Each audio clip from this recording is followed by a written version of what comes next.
Il y a un problème national de laxisme. On voit qu'il y a des individus qui peuvent commettre des violences, d'ailleurs que ça soit dans le cadre politique ou pas, mais là on va peut-être rester en ce cadre-là. Donc qui peuvent commettre des violences, qui peuvent ne pas respecter la loi et qui vont rester en liberté.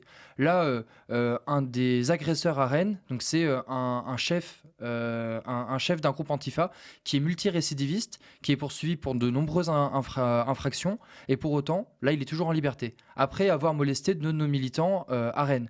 Donc on voit que finalement il y a un laxisme ambiant. Là, ces dernières années, l'une des peines les plus lourdes qu'on a pu voir pour des antifas, ça a été des heures de travaux d'intérêt général. Suite à l'agression il y a 3 ans, de moi-même et de 2 autres militants de l'Uni, une de nos militantes avait été laissée le visage en sang dans la rue.